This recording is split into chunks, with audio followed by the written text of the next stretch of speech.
stared at the rent notice on his screen and felt his stomach drop. Living on New Seoul Space Station was expensive. Too expensive for one person with an engineer's salary. He needed a roommate, and he needed one fast. The station floated in orbit around Earth, a massive structure of metal and glass that housed over 50,000 beings. Humans lived side by side with aliens from across the galaxy. It was the future humanity had dreamed of for centuries, but dreams didn't pay the bills. Scrolled through the roommate listings. Most of them looked terrible. One wanted someone who didn't mind loud music at 3 a.m. Another collected something called essence stones that smelled like rotting eggs. A third listing was from a who casually mentioned they ate live food, shuddered and kept scrolling. Then he found listing.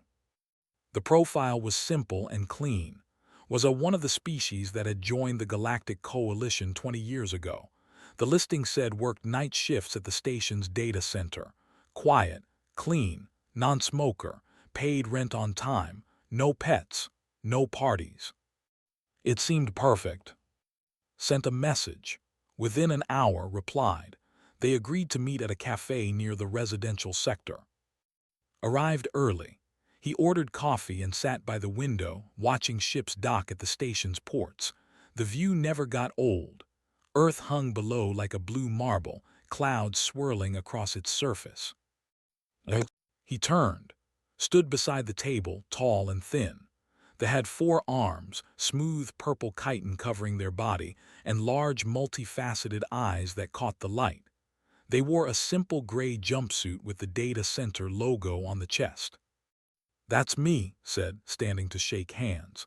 He wasn't sure which hand to offer. Solved the problem by extending their lower right hand.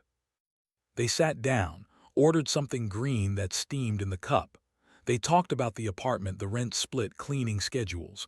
Was direct and practical, no small talk, no jokes, just facts. "I work from 10 p.m. to 6 a.m., said. "I sleep during the day, I will be quiet, I expect the same." "That works for me," said. "I'm at the engineering bay from 7 a.m. to 3 p.m. most days.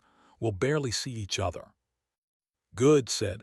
Their translator implant made their voice sound neutral and calm. "I value my privacy. I do not socialize often." Like that. His last roommate had been a human guy named Minyu who threw parties every weekend, had barely slept for 6 months. A quiet alien who worked nights sounded like paradise. They signed the agreement that afternoon, moved in the next day with 3 boxes of belongings. Their room stayed closed most of the time. Saw them maybe once or twice a week, usually just passing in the hall. Would nod back. Then they'd both go about their business. It was perfect. "You're lucky," his friend said one evening at dinner. They sat in the station's food court, eating noodles and watching the crowd. "I heard make great roommates, super organized, never cause drama." "Yeah, it's working out well," agreed. "Rent's affordable now, place is always clean, I barely know they're there." Leaned back in his chair, chewing thoughtfully. "You know anything about their biology? Alien species can be weird sometimes." Shrugged. "What's there to know? They breathe oxygen, they eat protein. They're quiet, that's all I need." "Just saying, man. Sometimes there's stuff that doesn't come up until it comes up, you know," waved his chopsticks for emphasis. "My cousin had a roommate once, seemed fine for months. Then molting season hit and their roommate shed skin all over the apartment. Took weeks to clean up." "Isn't going to shed," said. "They have chitin, it's basically armor." "If you say so," didn't look convinced. "Just be aware, that's all." But wasn't worried. 3 months passed smoothly. He and had a system. They left notes on the kitchen counter when supplies ran low. They took turns buying cleaning supplies. The apartment stayed neat and quiet. Stress levels dropped. He actually enjoyed coming home now. Then the announcement came. Was at work when the station-wide alert flashed on every screen. A solar radiation storm was approaching. It was a big one, dangerous. Everyone needed to shelter in their apartments for the next 14 days. Emergency supplies would be delivered. No one could leave their units until the storm passed. 14 days, groaned. I'm going to lose my mind stuck inside. At least you live alone, another engineer said. I've got 3 kids. My apartment's going to be a war zone. Thought about 2 weeks stuck together in the apartment. They'd barely spoken 50 words to each other in 3 months. This was going to be awkward. He went home early as the lockdown began. The corridors were crowded with people rushing to their apartments. Station security stood at every intersection, making sure everyone got home safely. The storm would hit in 6 hours. The apartment was quiet when entered. Its door was closed as usual.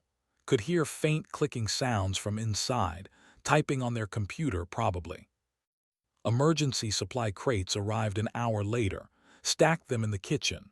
Water, food packets, medical supplies, everything they'd need for 2 weeks. He knocked on its door. Hey, supplies are here, take whatever you need. Thank you, his voice came through the door. I will get them later. Shrugged and went to his own room. He had books to read, shows to watch, work he could do remotely. 2 weeks would pass quickly. He didn't know how wrong he was. The storm hit that night. The station's shields glowed orange as radiation washed over them. Alarms blared briefly, then went silent. The lockdown was official. No one in or out. Made dinner and ate alone. The apartment felt strange with another person in it, but no sound, no interaction. He could hear moving around in their room, the clicking of their computer, the soft sound of chitin on metal as they moved. It was fine, awkward but fine. He went to bed thinking everything would be okay. They were both adults. They could handle 2 weeks of coexistence. He fell asleep to the sound of the storm outside and quiet movements in the next room. By tomorrow, everything would change. The second day of lockdown started normally. Woke up, made coffee, and sat at the kitchen table with his tablet. He had remote work to do, system diagnostics for the station's eastern sector. Boring but necessary. His door stayed closed all morning. That was normal. They usually slept during the day. But around noon noticed something odd. The apartment felt warm, not uncomfortable yet, but warmer than usual. He checked the environmental controls on the wall panel. Temperature showed 24 degrees Celsius. That was normal, but it felt hotter than that. He went back to work and forgot about it. An hour later, the heat was worse. Pulled off his sweater. Sweat beaded on his forehead. He checked the controls again. Now it read 27 degrees. That wasn't right. He tried adjusting it down, but nothing happened. Then he heard a sound from his room. A low, distressed clicking noise, not like their usual typing sounds. This was faster, more frantic. Walked to their door and knocked. You okay in there? No answer, just more clicking. Do not come in. His voice sounded strained through the door. The translator gave their words a sharp, almost panicked edge. Please, stay away. Frowned. Are you sick? Do you need help? No, yes, I don't know. The clicking got louder. This shouldn't be happening, not now, not here. The temperature kept rising. His shirt stuck to his back with sweat. He looked at the control panel again. 29 degrees now. The apartment's cooling system was running at full power but couldn't keep up. Something's wrong with the environmental system, the temperature. It's not the system, interrupted. It's me. Didn't understand. What do you mean it's you? A long silence. Then spoke again, quieter this time. I'm entering a biological cycle. My body temperature rises. I produce pheromones. It happens every 3 years. Usually I go to a special facility. They have equipment to manage it, but the lockdown I can't leave. And it came early. The stress must have triggered it. Stomach sank. This was exactly what had warned him about. Alien biology doing weird things. How high does your temperature go? He asked. 48 degrees Celsius, maybe 50. His eyes widened. That was over 120 degrees Fahrenheit. Hot enough to damage the apartment systems. Hot enough to hurt too if it wasn't managed right. For how long? 7 to 10 days. 10 days. Looked around the small apartment. The walls were already warm to the touch. If kept heating up, this place would become an oven. Listen, we need to do something. If you overheat, you could die, right? Yes, the word came out small and defeated. In my culture, this is handled in isolation. I am ashamed. I should have warned you. I thought I had more time before the next cycle. Ran his hand through his damp hair. His engineering training kicked in. This was a problem. Problems had solutions. He just needed to find it. Okay, first, don't panic. Second, I'm going to figure this out. He pulled out his tablet and started searching through the station's emergency medical database. The temperature hit 32 degrees, stripped down to a tank top and shorts. He could hear moving restlessly in their room. The clicking had turned into a constant background noise. The medical files on were limited. Most of the information was basic. They needed high temperatures during their cycle. They released pheromones that affected other species strongly. Without proper environment control, they could suffer organ failure. Great, just great. Tried to contact Station Medical, but communication was limited during the storm. He could only send text messages, and responses were slow. Emergency services were overwhelmed with people having problems all over the station. He sent a message anyway, explaining the situation. Then he sent another message to his. She knew systems better than anyone. If anyone could help him build a solution, it was her. While he waited for replies, the temperature kept climbing, 35 degrees. The air felt thick and heavy. Drank water and tried to think. His door hadn't opened since morning. Could see a faint glow coming from under it, heat shimmer distorting the air. Inside that room, it must be unbearable already. His tablet buzzed, a message from.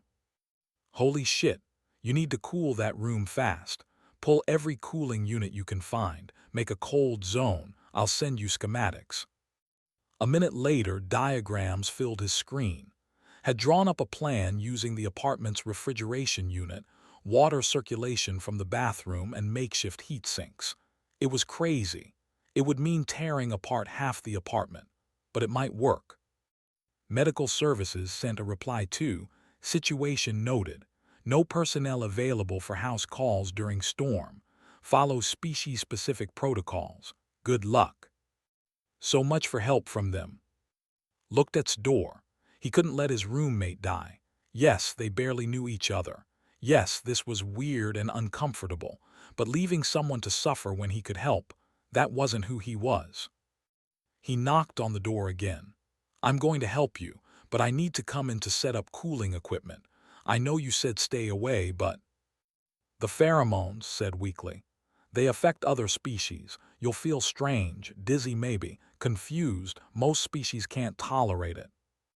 I'll deal with it, said firmly. Just let me in. Another long pause, then the lock clicked. Opened the door and heat slammed into him like a wall. The room was an oven. Sat in the corner, all four arms wrapped around their body. Their chitin had turned a darker shade of purple, almost black. Sweat, or whatever produced, dripped from their body.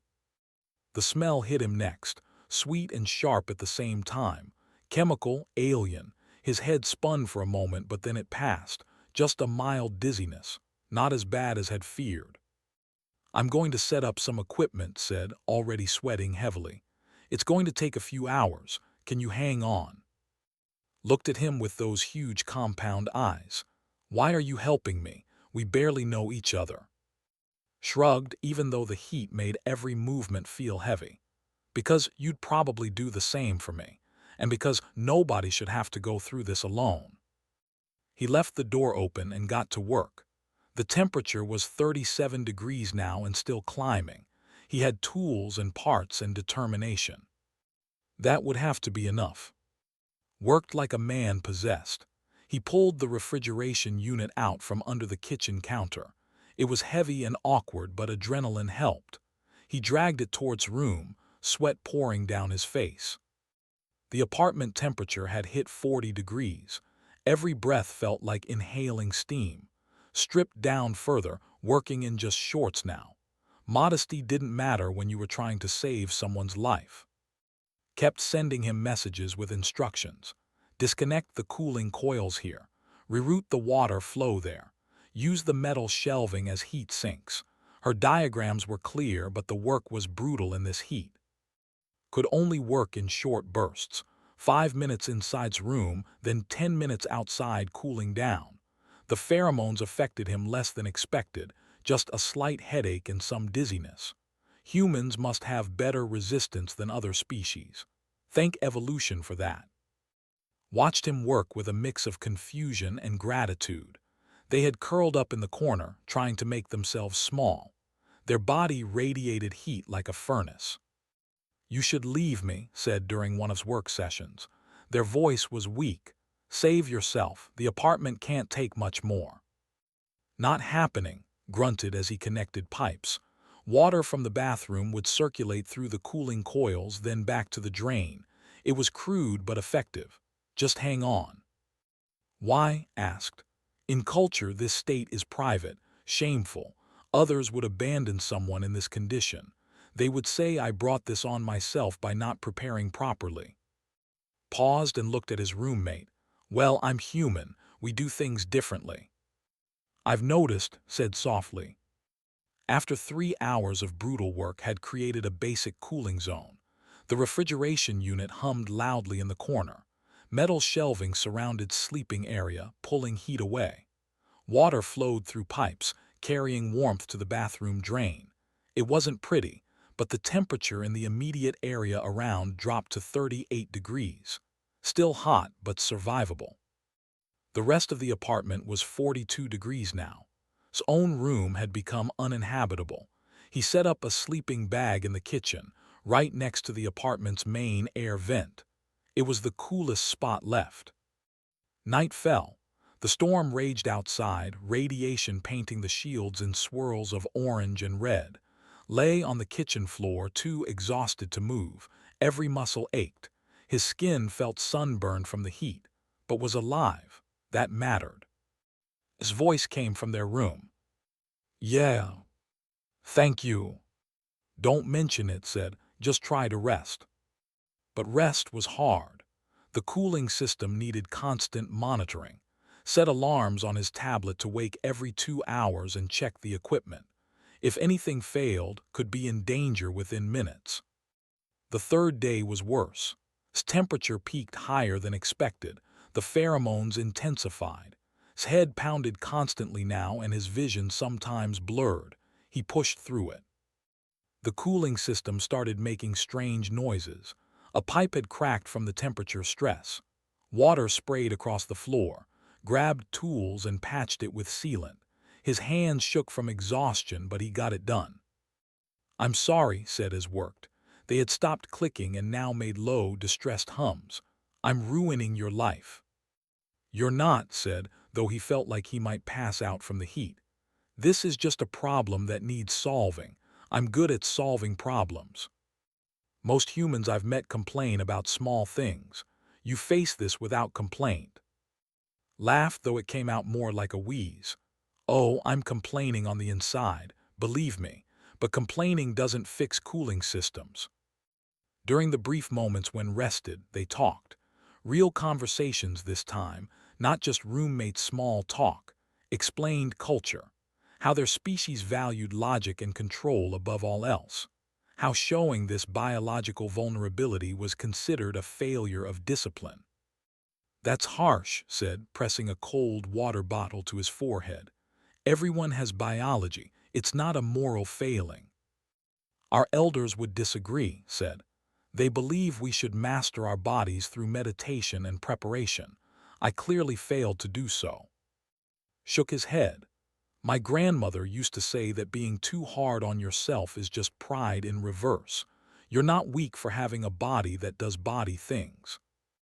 Was quiet for a moment. "Humans have interesting wisdom." "Humans have survived a lot of things," said. "We learn to adapt. We learned that beating yourself up over stuff you can't control is pointless. Better to just deal with it and move on. In return, told about growing up on Earth, about his military service where he learned engineering under pressure, about the time his entire squad got trapped in a bunker during training exercises. They'd been stuck for 3 days with limited supplies. My squad mates could have left me behind when I twisted my ankle, said. We were supposed to compete individually, but they stayed. They helped me. We finished together. That's when you learned humans don't abandon each other, said. Exactly. On the 4th day, disaster nearly struck. The refrigeration unit overheated and shut down. The temperature in its room climbed rapidly. 43 degrees, 45, 47. Scrambled to fix it. His hands were clumsy from heat exhaustion. He could barely think straight, but he couldn't stop. If the system failed completely, would die. Sent frantic messages, try this, bypass that, reroute power from somewhere else. Tore apart the apartment's main environmental control panel. It was probably illegal.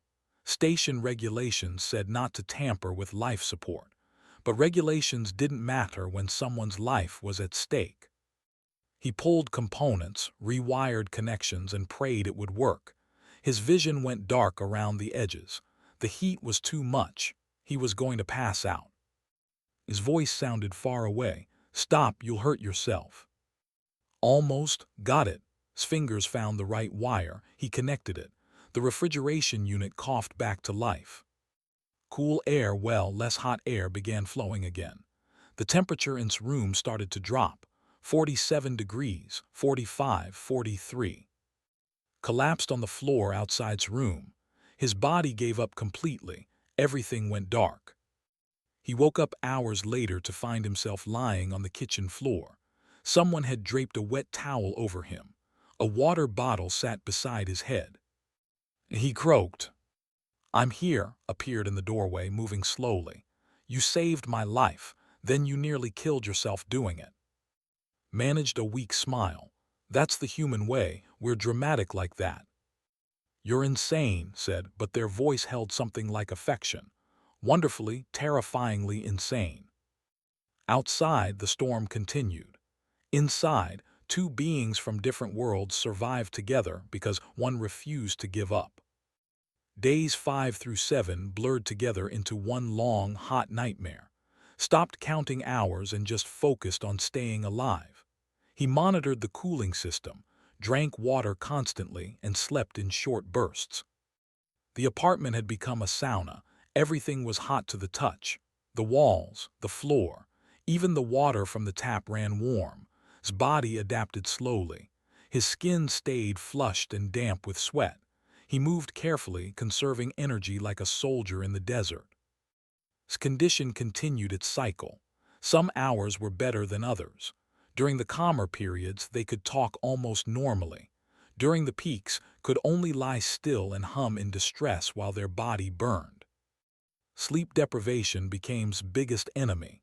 The alarms kept him up constantly. Every 2 hours he had to check the system, make sure the pipes held, make sure the refrigeration unit ran properly, make sure it hadn't gotten worse. His sister sent worried messages when communication briefly returned on day 6. Are you okay? The news says the storm is bad. Please tell me you're safe. Replied with shaking hands. I'm fine, just hot. Taking care of my roommate, don't worry. Your roommate, the quiet alien, what's wrong?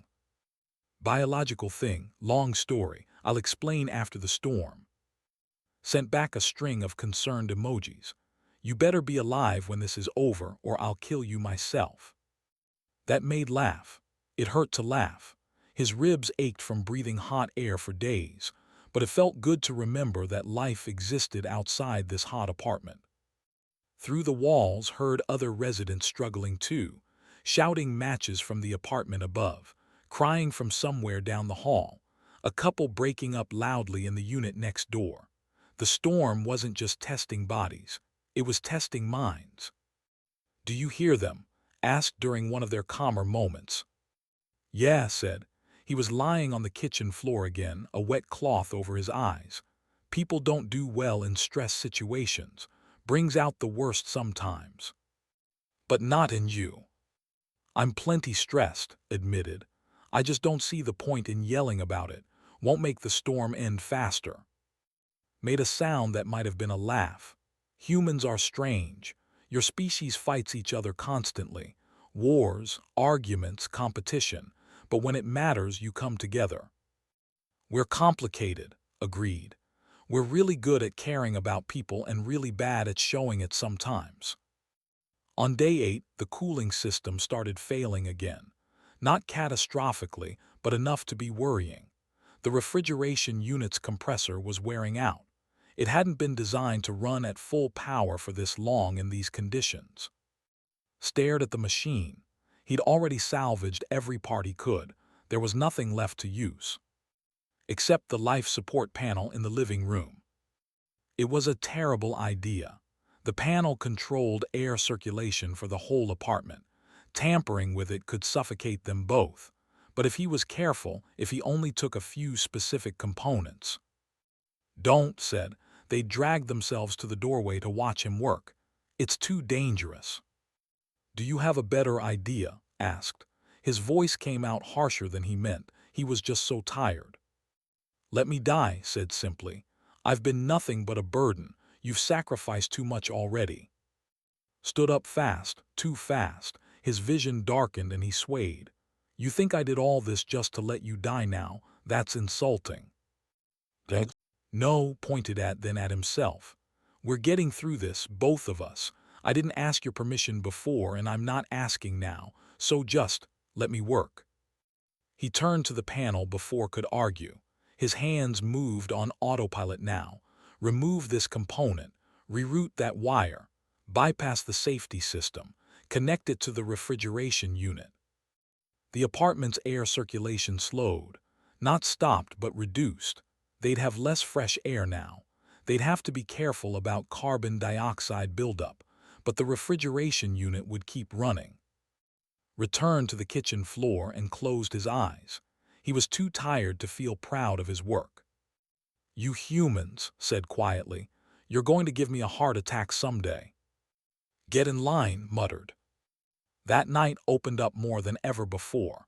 Maybe it was the delirium from their condition. Maybe it was gratitude.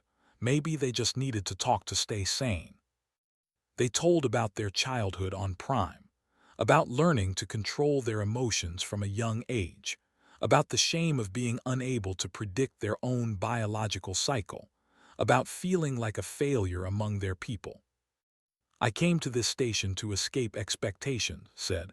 Their voice was soft, almost fragile. I thought among aliens my inadequacies wouldn't matter. No one would know I'm broken. You're not broken, said firmly. He'd heard enough. You're just different from what your culture expects. That's not the same thing. How can you say that? Look at what I've put you through. You didn't choose this. Biology happened. You couldn't control it. Shifted on the hot floor. In my military training, they taught us something. You can't control what happens to you.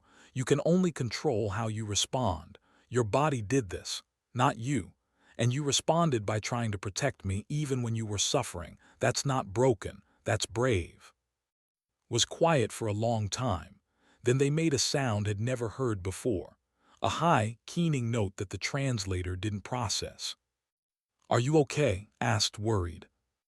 I'm crying, said. Don't cry often. Only when something breaks through all our control. Thank you for everything, for seeing me as more than a burden. You're not a burden, said. You're my roommate, and maybe after this you're my friend. The next morning, day 9, woke to find the temperature had dropped slightly. Not much, just 2 degrees, but it was the first time it had gone down instead of up. I think you're past the peak, he told. Really? Hope crept into their voice. Really? Checked his monitoring equipment. Your core temperature is stabilizing. If this keeps up, you'll be through the worst by tomorrow. Made a sound of relief, so deep it seemed to come from their very core. Outside, the storm still raged, but inside the apartment 2 survivors held on, just one more day. They could make it. They had to. Day 14 arrived like a miracle, woke to silence, real silence.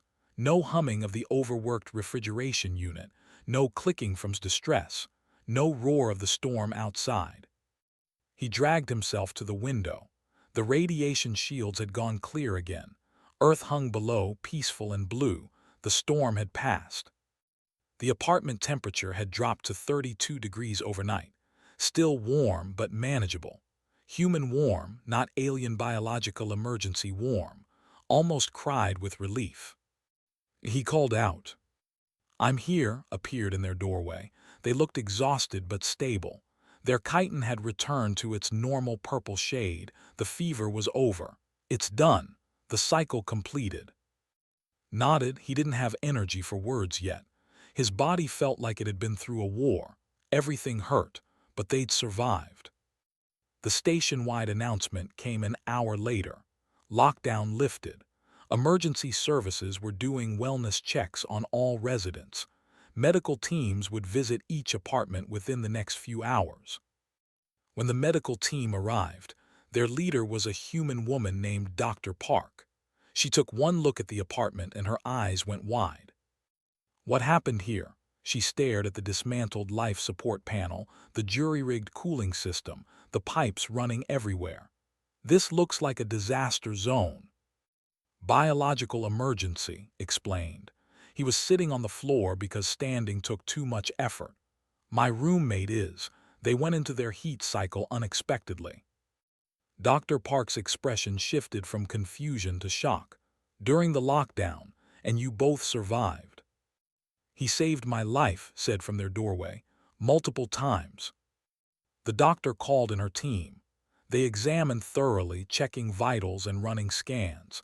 Then they checked dehydration, heat exhaustion, sleep deprivation, borderline malnutrition because he'd given most of the good food to, but alive. You should both be in the hospital, Dr. Park said. Especially you, going through their cycle without proper facilities. The mortality rate is over 60%. Made his own facilities, said quietly. Dr. Park looked at the makeshift cooling system again. I've never seen anything like this. It's crude, but it's brilliant. Where did you learn to do this? Engineering school in desperation, said with a weak smile. Over the next few days, news spread through the station.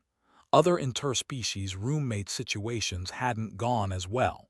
3 pairs had required medical intervention and forced separation. One had nearly killed their human roommate during a disagreement. 2 couples had broken up. The storm had tested everyone's limits. But it had not just survived. They'd thrived in their own strange way. Station engineers came to examine the cooling system. They took pictures and measurements. One older engineer, a gruff man named, just shook his head in amazement. This shouldn't work, said. Half these connections violate 3 different safety codes, but it does work. Kept your roommate alive against all odds. Sometimes you have to break rules to do the right thing, said. Spoken like a true human, replied with a grin. The embassy sent representatives. An elder named, wearing formal robes and carrying themselves with rigid dignity. They examined coldly. You brought shame to our people, said. Losing control, requiring help from an alien. Before could respond, stepped forward. With respect, your shame standards are broken. Couldn't control their biology. They handled an impossible situation with dignity. If your culture can't see that, maybe your culture needs to change. His eyes widened. No one spoke to elders like that. You dare. I dare, said firmly. I spent 2 weeks in hell keeping alive. So yeah, I dare is brave, they're strong, and they're my friend. If you have a problem with that, you can leave. The elder stared at him for a long moment. Then, surprisingly, they bowed slightly. Perhaps there is wisdom in the human approach after all. We will consider this. After the elder left, turned to, you didn't have to defend me. Yes, I did, said. That's what friends do. A week after the storm ended, expected to move out. Why wouldn't they? The apartment held terrible memories. Surely would want to start fresh somewhere else with a roommate who wasn't human and stubborn and prone to dismantling life support systems. But didn't move. Instead, they knocked on's door one evening. "Can we talk?" they asked. They sat in the kitchen, which had been cleaned and repaired. The apartment looked normal again. All signs of the emergency were gone except for a few scorch marks on the walls. "I've been thinking," said slowly. "In 3 years my cycle will happen again." His heart sank. Here it came. The request to find a new roommate. He couldn't blame them. "And I was wondering," continued, "if you would be willing to build a proper cooling system this time, before the cycle hits. Something that doesn't require destroying the apartment." Blinked. "You want to stay?" "Of course I want to stay," said. "You're the best roommate I've ever had, and possibly the only person in the galaxy who would put themselves through that to help me." Relief and joy flooded through. "I'd like that. And yeah, we can definitely build something better. No more emergency engineering." "I'll pay for all the parts," said quickly, "and help with the construction. I've learned some things about cooling systems recently." They both laughed. Real laughs, the kind that come from surviving something terrible together. 6 months passed. The apartment became a showpiece. Engineers from across the station came to see the custom cooling system and had built together. It was installed properly this time, with permits and everything. A perfect blend of human innovation and precision. Other species started requesting human roommates specifically. Humans, they learned, were uniquely good at handling crises. They didn't panic. They didn't abandon their companions. They just rolled up their sleeves and got to work solving problems. At a station gathering, an ambassador from a species didn't recognize approached. "I've heard remarkable stories about you too," the ambassador said. "Tell me, what makes humans so capable in impossible situations?" Looked at, who shrugged and smiled, turned back to the ambassador. "Humans don't see impossible problems," said. "They see puzzles they haven't solved yet, and they refuse to leave anyone behind while they work. That's their gift. Not strength or intelligence, though they have both. Their gift is that they simply don't give up on each other. Ever." The ambassador nodded thoughtfully. A valuable trait in these times. "The most valuable," agreed. That night back in their apartment, made dinner while worked on their computer. The rhythm they'd lost during the lockdown had returned, but deeper now. Comfortable. They were more than roommates now. They were family, forged in fire and heat and desperate engineering. "Hey," called from their room. "Yeah. Thank you for everything." "Thank you too," called back, "for staying." Outside, the station hummed with life. Inside, two beings from different worlds lived together in peace. And if another crisis came, they'd face it together, because that's what humans did. They adapted, they persevered, they cared. And they never, ever gave up.